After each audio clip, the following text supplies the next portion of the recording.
Study scrolls from the library of Nag Hammadi, discovered in 1945 by Muhammad Ali.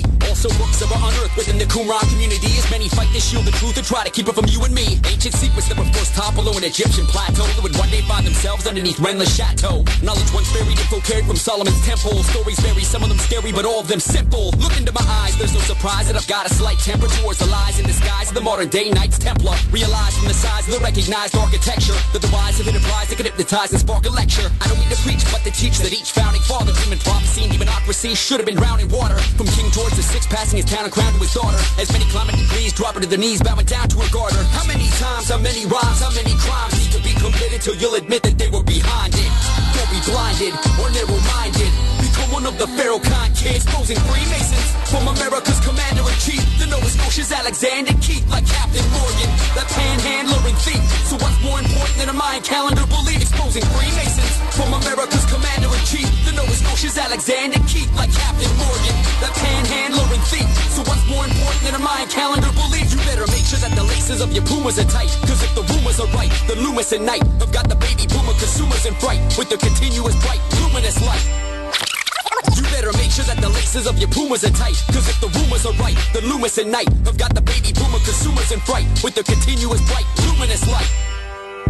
I get an actual pleasure exposing Disney's national treasure. Somebody pinch me. Everybody's trying to decipher the code of Da Vinci. Sacred geometry, math that you measure. Hard technology is some laugh at the weather. From their chapters and their lodges, men act as if they know who God is. They're the hidden hand, take a forbidden land, never giving a damn if you sit or stand, they spit on man. How many times, how many rhymes, how many crimes need to be committed till you'll admit that they were behind it?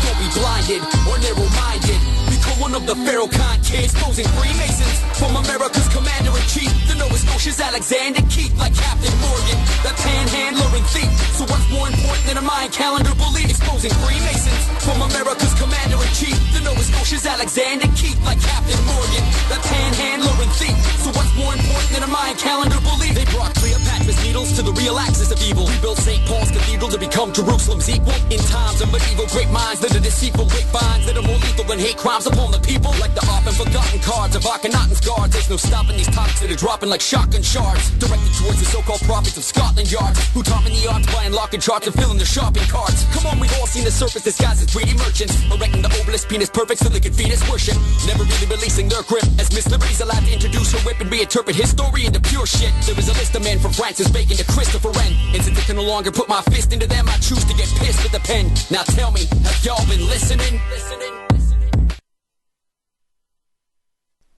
Hey, what's going on, everybody? This is Derek in the Midwest. Are y'all listening?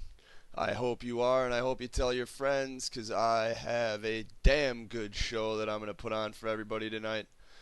We are going to be getting into a lot of interesting topics. There's a bunch of news out there that I'm going to cover, and as well as news, I called up none other than the big man, and by big I mean large, Alex Jones, and confronted him on the Council for National Policy issue yesterday when he had Phyllis Schlafly on his show. He was taking calls in the first hour. I was actually attempting to set up a call-in bomb to his show and have a bunch of people hammer the issue home.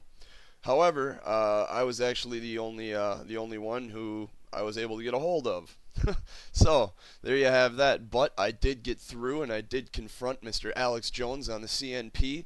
And Alex made the mistake of actually answering my question with the question, allowing me to speak again.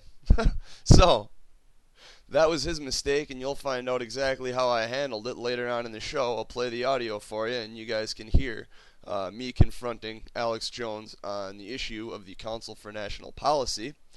If you don't know about that, that is a secretive group, more secret than the Bilderberg Group. The Bilderberg Group now publishes its membership list, and the Council for National Policy does nothing of the sort. They have no official membership list. They meet, as you all know, the Bilderberg Group and the CFR meet behind closed doors, behind many, many armed guards and such. So, we'll be getting into that a little bit later in the show. And I also have a big announcement to make tonight. I will be having a couple guests on my show this coming Sunday. And these two guests are going to help me break open a subject that's already been cracked. However, we're going to bust this thing wide open and blow the doors off of it this Sunday, 7 to 9 p.m. Central Standard Time. And I'll make that announcement in just a little bit here. I'd like to give everybody a chance to tune in, tell their friends and whatnot, have them tune in. So I'll make that announcement right around 8 o'clock ish. And what we'll do first here is we can get into the news. U.S. headlines from CNN. Color-coded threat system to be replaced in April. That's right, they're finally getting rid of the color-coded terror threat system that did nothing at all. With the exception, of course, of instill fear in the sheeple of this country. Washington CNN. The much maligned color-coded Homeland Security Advisory System is about to be consigned to the proverbial dustbin of history. Not that anyone is really paying attention. Homeland Security Secretary Janet Napolitano is expected to announce Thursday that the almost 9-year-old threat alert system will go away in April. It will be replaced by the new National Terror Advisory System that will focus on specific threats in geographical areas, a department source said Wednesday. The source did not provide details of the new system, which Napolitano will unveil at what time the department is calling, quote, the first annual State of America's Homeland Security Address at George Washington University. Oh my God. That's awful. If this doesn't just, it gets, admittedly, it gets thrown around too often.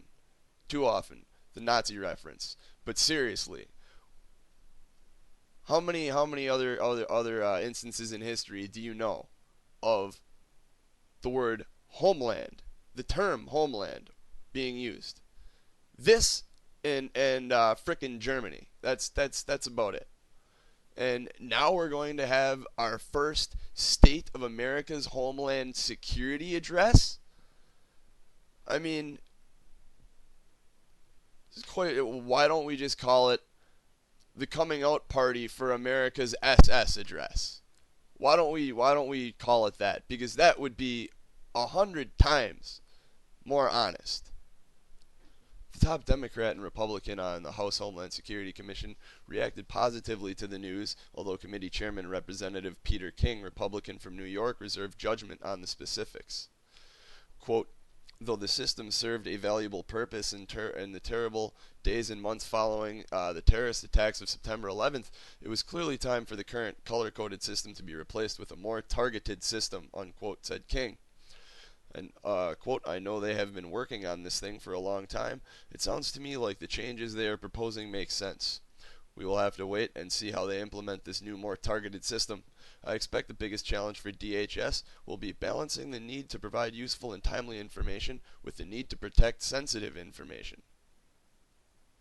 The old color-coded system taught Americans to be scared, not prepared, said Ranking Member Representative Benny Thompson, Democrat from Mississippi. Each and every time the threat level was raised, very rarely did the public know the reason, how to proceed, or for how long to be on alert. Oh, you don't say. It's exactly why the color-coded system was absolute nonsense. Made no sense whatsoever. I mean, let's say, hypothetically, you turn on the news in the morning, or you flip on the radio dial and turn your favorite program on, and the news anchor or your favorite radio host says to you, well, the terror alert level has been raised from yellow to orange. Other than crapping your drawers, what the hell are you supposed to do at that point? You get a hard hat? You get some knee pads?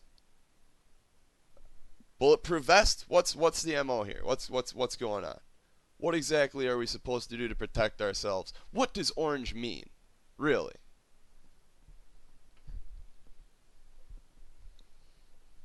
I have raised concerns for years about the effectiveness of the system and have cited the need for improvements in transparency.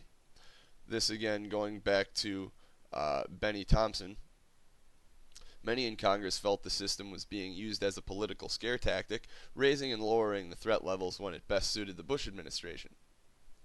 President George W. Bush established the Homeland Security Advisory System by presidential directive on March 11, 2002, just a few months after the 9/11 terrorist attacks in New York and Washington. The 5 levels, green for low, blue for guarded, yellow for elevated, orange for high, and red for severe, were intended to identify the risk of terror attack. The initial level was yellow, which the system retained until September 11, 2002, when it was raised to orange to cover the first anniversary of the attacks. It was lowered back to yellow on September 24th.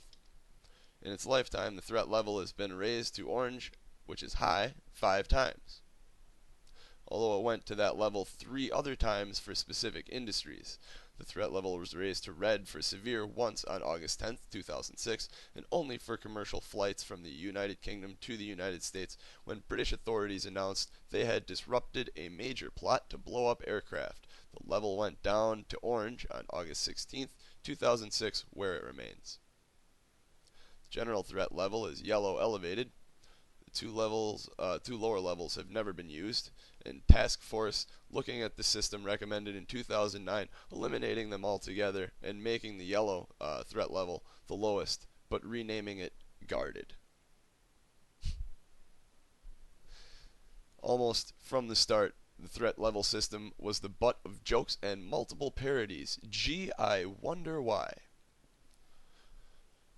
I mean, quite seriously. We're the world's superpower. Well, I mean, we're falling, of course, now, but we were the world's superpower. And if you're going to tell me that the highest officials in government, in the world's superpower, can come out with a goddamn color wheel and tell you that that is going to save your ass from terrorism, then call me crazy, but damn it, that should be the butt of jokes.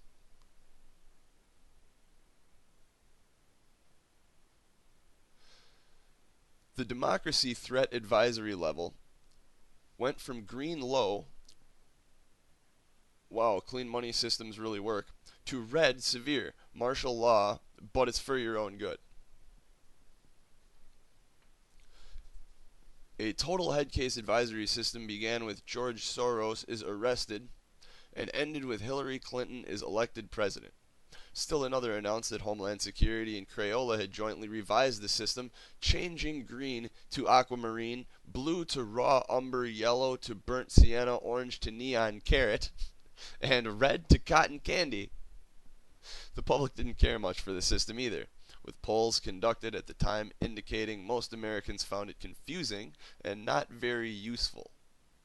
More seriously, however, some critics accused the Bush administration of using the system to generate fear at politically sensitive times, such as just before the 2004 election and just days after his 2005 resignation. Then Homeland Security Secretary Tom Ridge told a Washington Forum that he sometimes disagreed with the rationale for raising the alert, but was overruled by others on the Homeland Security Advisory Council, which made the decisions.